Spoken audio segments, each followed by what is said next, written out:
And now all eyes on the Finance Ministry to make an all-important announcement on how the domestic debt exchange program has fared. Government is said to have achieved more than 80% target needed for that domestic debt exchange program.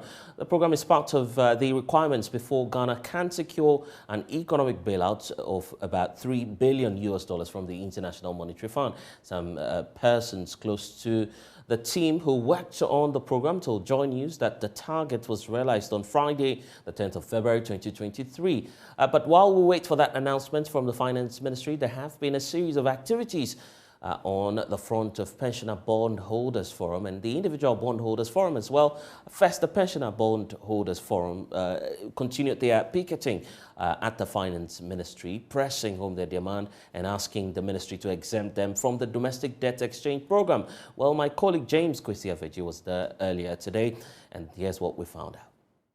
This is day one of week 2 of the pensioner bondholders picketing that have been happening for the past 5 days, and today is the 6th day of that picketing. And if you can see behind me today, it looks like the numbers are quite encouraging than the latter part of last week, and the pensioners are here in their numbers. And as I was indicating, there are some persons who are joining them from other regions as well. We have an individual who have joined them from the OT region, all the way from the OT region to join them. He's also a bondholder, a pensioner bondholder, and he's here to solidarize with his colleagues. We have other individuals who are not bondholders. He is also not a pensioner, but he has also come to picket here with the pensioners. And my name is Charles Fojo Ajiman, a pharmacist and a former General Secretary of the Pharmaceutical Society of Ghana. Okay, you are a former General Secretary of the Pharmaceutical Society of Ghana. Okay. Why did you decide, you are not a pensioner, why did you decide to be here this morning? Well, I feel that it is highly inappropriate for our age group to leave the aged ones to be the ones picketing alone. If we believe that they have a good cause, we should be joining them, and we should show a good cause to them that yes, we support their cause.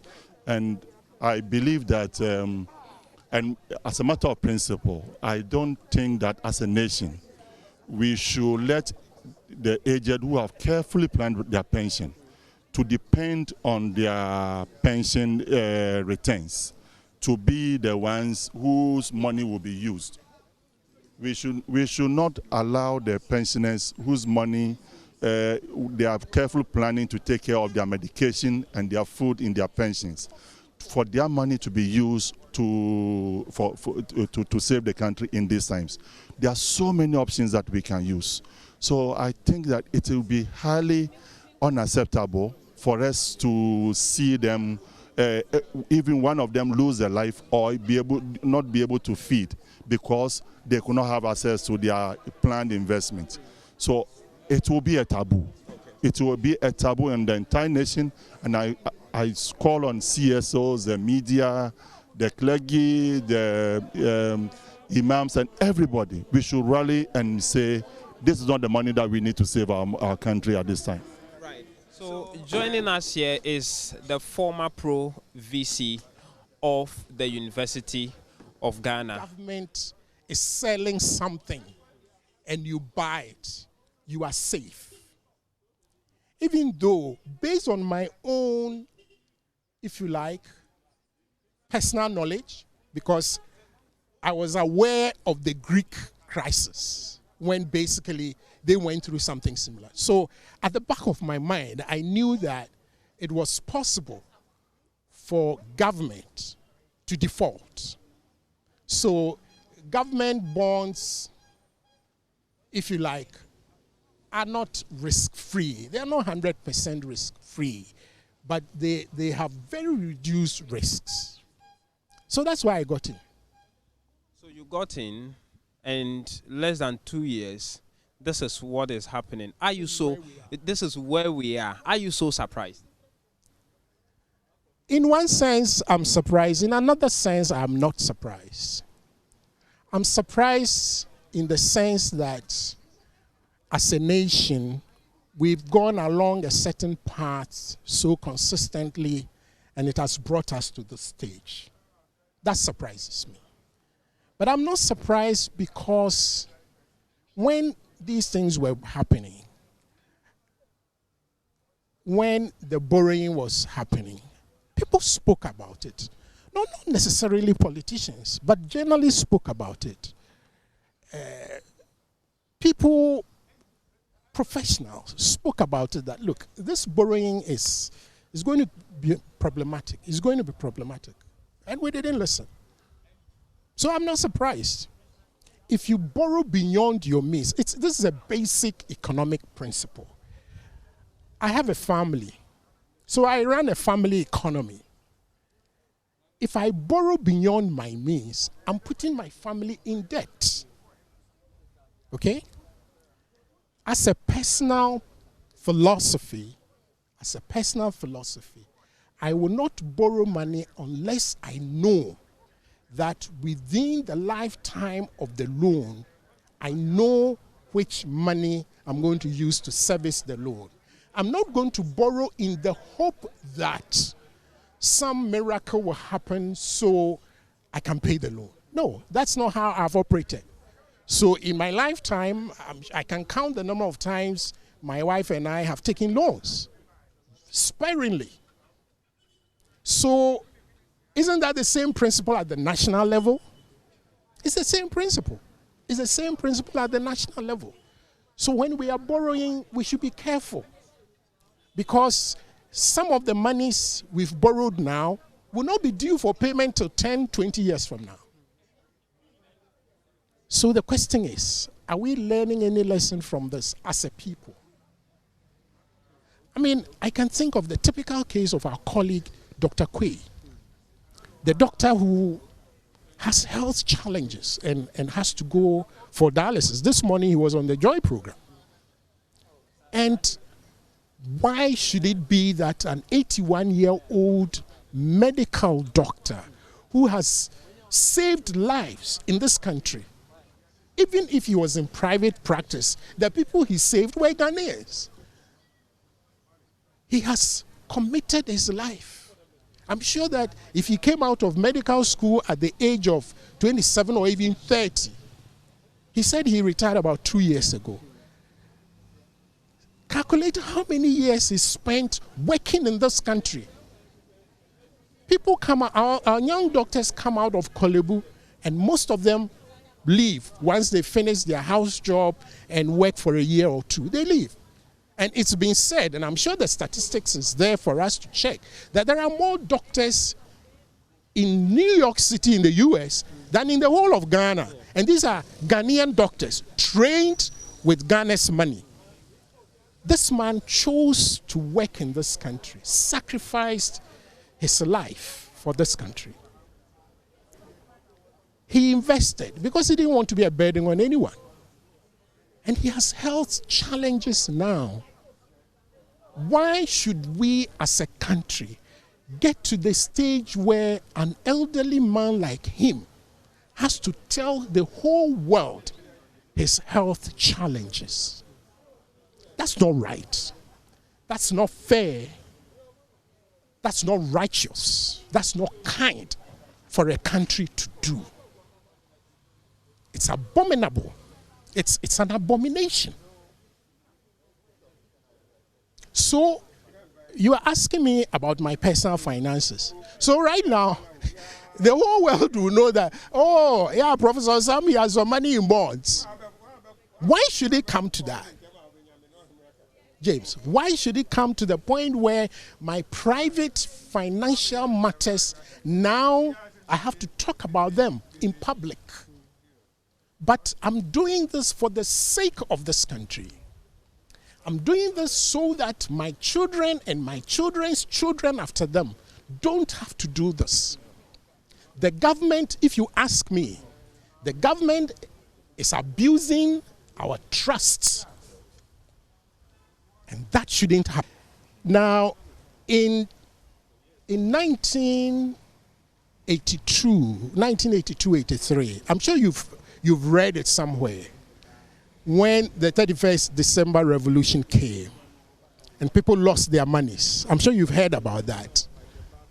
You know, it took us like more than 30 years for people to have confidence in the financial system of this country.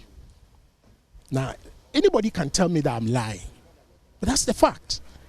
When that move happened and people lost their monies, so at that time, if you had a certain amount beyond, I think back then was 50,000, it wasn't much money.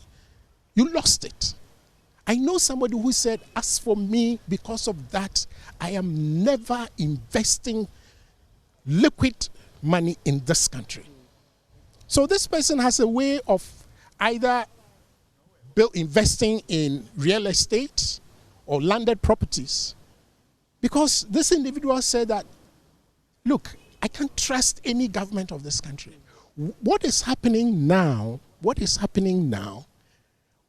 it's going to make people very suspicious about their government and the financial sector of this country. Now remember that a few years ago, about what, 5 years ago, 2018, 2019, you remember? During the banking restructuring, people lost monies. Even now, there are people who still haven't gotten their monies. Recently, there was a one-man demonstrator saying that they need to bring back the GN Bank. Yes, because people had money in the GN Bank. They lost it. And now people, through this, are losing their monies. You think I'll advise my children to invest in anything government? Of course not, I won't. I won't, because I say, well, you can go ahead and do it, but remember that it's risky. And nobody can convince me that, as I said, I'm not a finance expert, I'm not an economist, but right now, nobody can convince me in this country that investing in anything government is not risky. Okay.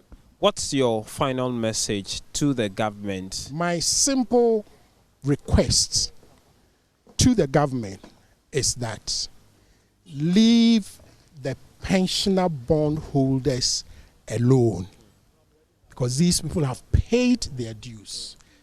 You should not ask them to self-exempt. In any case, the time to self-exempt as part, well, of course, we self-exempted because those of us, and I'm sure there are so many people who didn't sign up, but government should exempt us.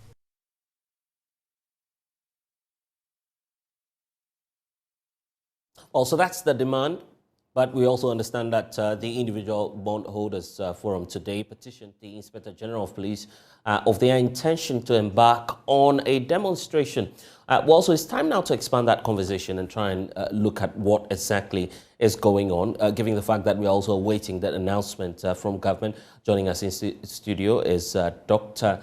Edu Anani Entry. He is convener for that group. We'll be speaking to them to find out if anything has changed over the period. But first, let's get some analysis on this. Isaac Kofi Ajay is our data analyst with the Joy Research Desk. So, Kofi, it's now becoming very evident that government is inching closer or may have crossed even the 80% mark required for that domestic debt exchange. So let's start the conversation from there. Are we sure that the finance minister will go ahead and announce possibly some exemption, given the data that we have? Yeah, of course. The threshold was 80%, but 80%, that's the at least situation. And the information we have is that government has actually achieved this 80% that is set for themselves. Mind you, we have the bankers on board, we have insurance companies on board, we have securities also on board, and some individuals are currently, giving their consent and signing on. So that's the reason why we actually have the 80% that we have currently. But is the 80% is the at least situation. So if we have 80%, is the green light that the domestic debt exchange has been successful. So if you have the 80%, then surely we'll tell you that government will go ahead to roll out the program. Okay, but then with the calls for the exemption, what changes are likely to happen? I mean, given the various probabilities that we're looking at, for the finance minister to consider, even at this last stage? Well, it will be very surprising if you see anything different from what the finance minister outlined about a week ago, when he said that he's going to give individual bondholders a better offer. For instance, if you look at the individual bondholders, we've actually categorized them. We have those who are above they are within a certain age bracket. So if you're a retiree, you're above 59 years, you are going to receive a certain special package. So we know initially they were going to get 0% and 10%, and then it goes ahead to diminish whilst the bond is still in session. But now we've seen that government is going to give them some 15% and others 10%. But it will be difficult at the moment to tell if the finance ministry or the finance minister will actually make any change or adjustment to what he actually announced last week. Have we been able to quantify those who have not signed on to the program itself? And just looking at how negligible the number or otherwise may be? So for banks and insurance companies and the securities, we have them on board. What we do not know is the individual bondholders, but we know they are about 1.6 million. And then they hold about 11% of this bonds that government is seeking to restructure. The target is 80%, and then we know that they are just about 11%. And then there's a 9%, gray area that government can still, tap and then, restructure that aspect. But we know that individual bondholders are about 1.6 million people. The money that they have is also, very, very significant. The last time we were analyzing the data, we saw that if you look at the bonds that government is supposed to restructure, about 15% of them will mature in the first quarter, in the first 2023, as we're talking about. Majority of them will mature, about 15 billion of them. And then so government's looking at this number, and then it's very significant. So they'll go ahead to make sure that they get the 130 billion that they are looking for, to make it successful. And as of now, are we able to tell if there's an individual bank, if we could, an isolated bank, I should say, which is still contemplating signing on to this domestic debt exchange program? And possibly what could those numbers mean to the whole 80% target that the finance minister is working with? It will be difficult to actually pinpoint out a certain individual bank, but we know that banks have about more than 100 billion CDs in government bonds, and it's very significant. If you look at the total bonds that government is seeking to restructure, it has actually declined from the 137 billion, that was the initial target. It declined to 135, and now we are looking close about 130 billion. But it's so difficult to tell a certain particular bank the amount they have and then if they've decided to restructure. Okay, Isaac Ofeje with our research desk, of course, monitoring all that's happening at the Finance Ministry as well. I said, when we have the Finance Minister ready to make that announcement, we'll bring that to you. Let's settle now for the conversation, because the fight is on from the Pensioner Bondholders Forum and also the individuals as well. Dr. Edu Anani-Encho is joining us in studio. Lawyer Martin Pebu is also with the Individual Bondholders Forum. He's joining us via Zoom. Gentlemen, welcome to the show. Let me start off with you, Dr. Anani, since you were there at the Finance Ministry today, continuing the second week of a series of protests that you've started picketing the Finance Ministry. What did you hear from the authorities today? Well, today we haven't heard anything. The last time that the minister spoke to us was Friday, when he was still trying to convince us to join the exchange. But today we haven't heard anything. Was there an assurance somewhere last week from the minister that, well, some more meetings may happen and that there could be a way out? Did you get any indication? No, we didn't have that. The minister was still trying to explain why the need for us to join. But we also explained to him why we couldn't join. Treatability that he keeps on saying, we explained to the minister that we are not interested in selling the bonds. And we also talk about the issue of voluntary, you can opt out voluntary. I have to speak with the minister that the two of us, we understand that There's a big difference between opting out voluntarily and the issuer himself exempting you.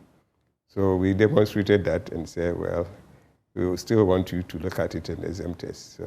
But we didn't get the exemption. The clock is ticking for you.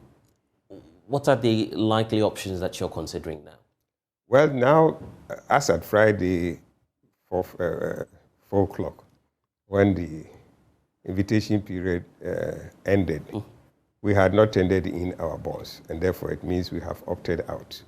By default, this is not what we want. We wanted exemption. But as at now, we stand as having been exempted ourselves. We want to call it self-exemption. Having self-exempted ourselves because the time has passed and we didn't get the official exemption. But what we are still pushing for is to be giving the exemption by the issuer, which is a different thing when you are different from when you have exempted yourself or you have refused to send your bonds. And that's do you accept the suggestion that all options are locked up for you now? All options, if for either coming under or not coming under, is ended. There are no options now. All that we are saying is that we have opted out by default. That's not what we wanted. We wanted the government to exempt us, but the government didn't exempt us.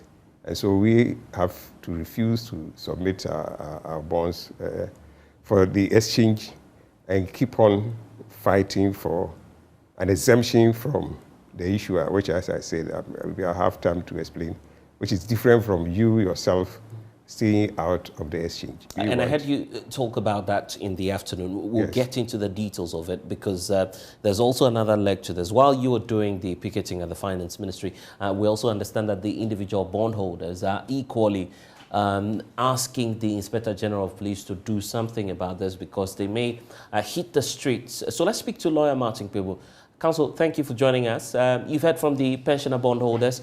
They've stated their side of the story. They say, well, we'll continue to push for an exemption from the Finance Minister. You're now taking another step to the Inspector General of Police. Exactly what are you asking the IGP to do? Yeah, so, Mr. Soga, we went to notify the police about our impending picketing. So you see that by the Public Order Act, we must give notice that we want to hold that special event. So under the law, this kind of mass gathering of people is called a special event. So you have to give the police 5 days notice by law, the Public Order Act. So that is the notice that we went to give the police so that they will come and take care of us in terms of security and all those other things. Yes. Your initial arrangements for your clients, 250 of them, was that you were going to head to court and try to get some answers. Why are you shifting the goalpost now? Mr. Soga, we are not shifting the goalpost. This is what we are doing. You know, things like this, you have to be very strategic. We have to get the best out of the public opinion. You know, now we have a very heavy weight of public opinion behind us. So we have to ride on it because the bond matter affects everyone in Ghana. So we can be in the, in this public space and put pressure on government. Sometimes that can yield faster and better results than going to court. So we want to wait a bit. We are so, we are making arrangements to go and look for Otu to the second to come and put in a word for us, the Council of State, etc. So let's exhaust all this mediation. So this is the word. Before you do litigation, we do mediation. So the other way of putting the public opinion is that gathering the public opinion and all that is part of the mediation. Yes. You are a lawyer. The government hasn't said anywhere that they would not honor the pre-existing bonds. What does that suggest to you? Yeah, Mr. Soga, but as we speak now, government hasn't paid some bonds that were due last Monday, 6th February. Government hasn't paid and hasn't uttered a word, hasn't given any assurance. So they say to be forewarned is to be forearmed. So it's better we start agitating because you can't trust Mr. Ken Ofori-Atta. No, he's lost any goodwill. All of the goodwill of the government is gone. There are trust issues because, from day one, the president announced there will be no haircut. Individual bondholders will not be affected. Then what happened? They made a U-turn and so on and so forth. So because these guys can't be trusted, it's better we start agitating. Because Mr. Suga, look, you remember the last time I was on the polls, I told you that, guess what, we're going to the meeting. Yes, that we're hopeful that government would either exempt us or give us a good deal. Yes, so that Friday, 27th April, we went into the meeting and it went well. Government said they will honor the existing bonds. But Monday, 6th February, some of the bonds matured, 4.2 billion.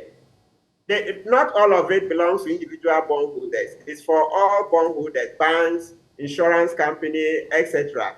But government hasn't said a word to individual bondholders for 1 week now.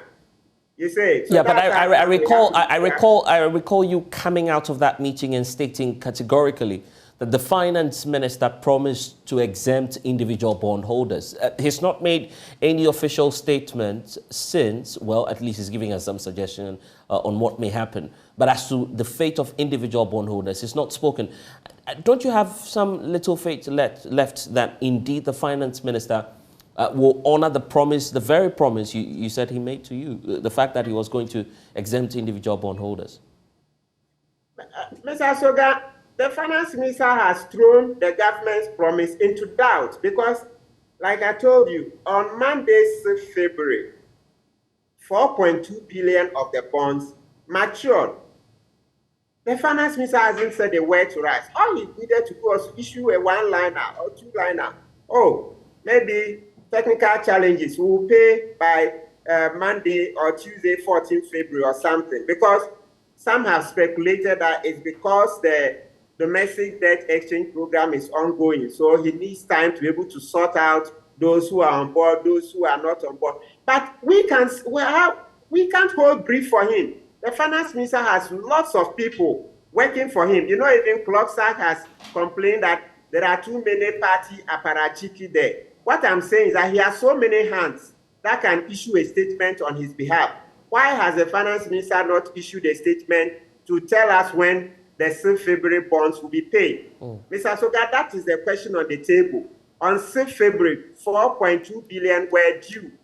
Why hasn't the finance minister said a word?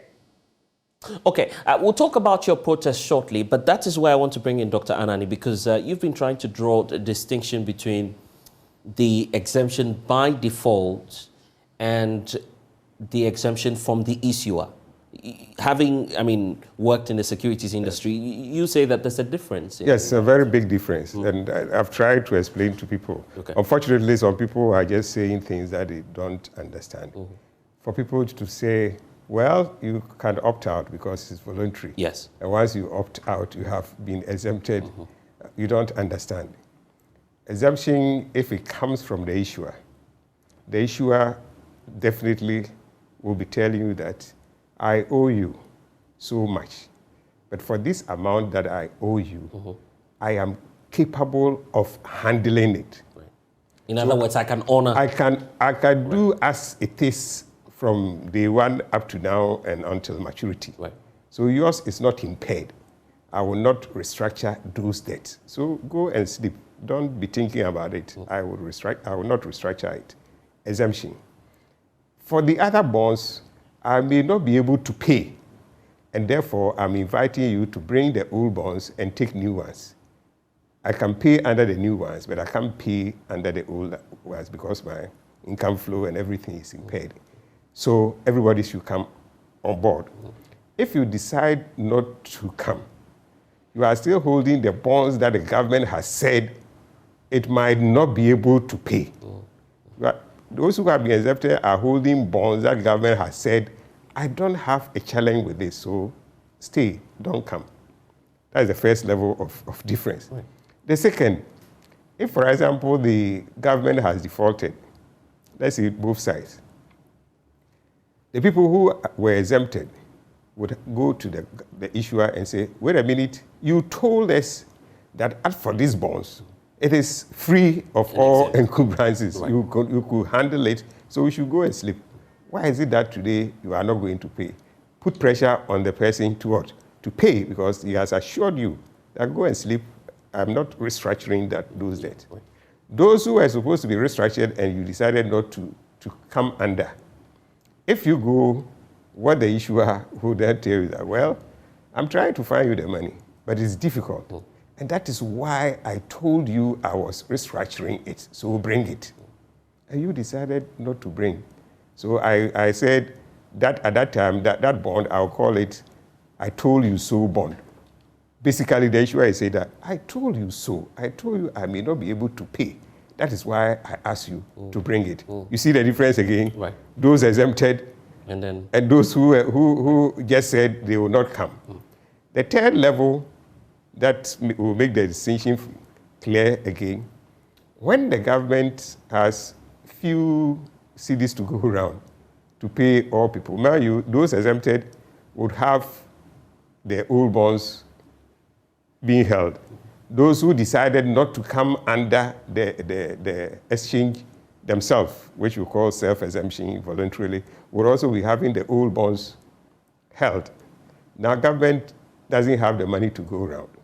So, for example, if one person was exempted and you were not exempted, you decided not to come under, the person who exempted have to pay him 1 million.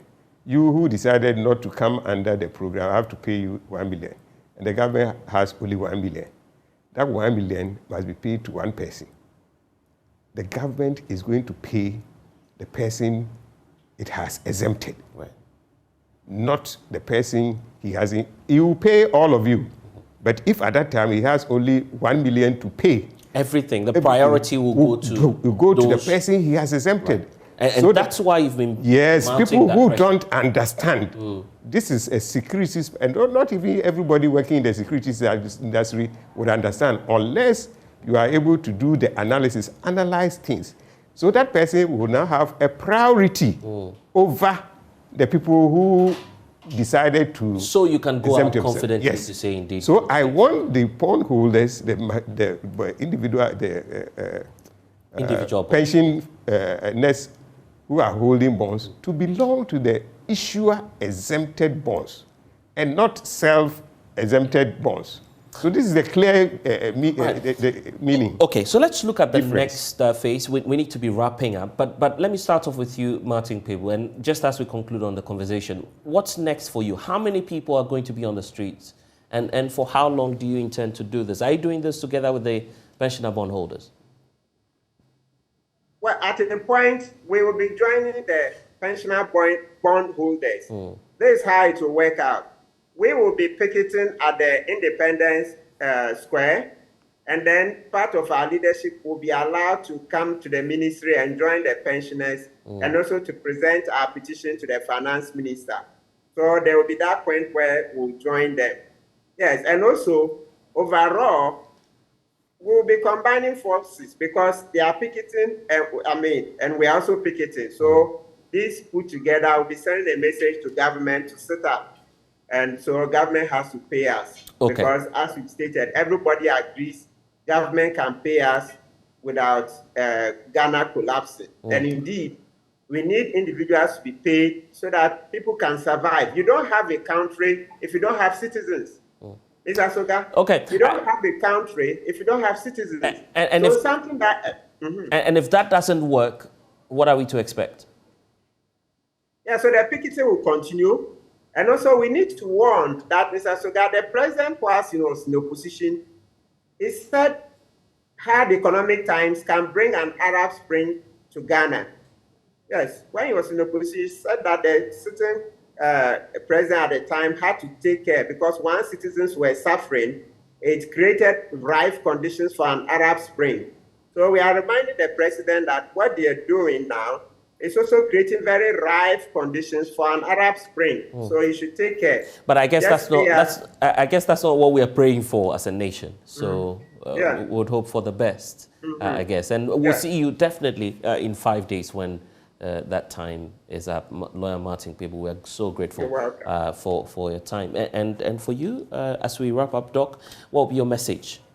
Briefly, to the finance minister. Well, I think the finance minister, I think that when the whole of last week, personally, I think that he was expecting some people to come under the program. Right. That's why he wasn't announcing the exemption for the pensioner bondholders. But now the window is closed, so there's no motivation left at all to keep on holding to that position. We have to be exempted. He knows a clear difference between you self-exempting yourself and the issuer exempting you. And I think at a meeting, I said, between the two of us, he having worked in the securities industry, and I also having been a regulator, at least the two of us understand the difference between the issuer exempting you and you opting out by default. For the exempting by default, or you self-exempt. So issue exempting, because that is a better place for pensioners who must have some peace of mind, not go and be thinking, is it going to happen? Is it not going to happen when you have exempted yourself? So please give us the exemption and let us have some peace. Dr. Anani, thank you for joining much. us here on The Pulse. And of course, expect that the pensioner bondholders will be at the Finance Ministry tomorrow. Yes. Again, yes, for an hour. So that's the indication we're getting.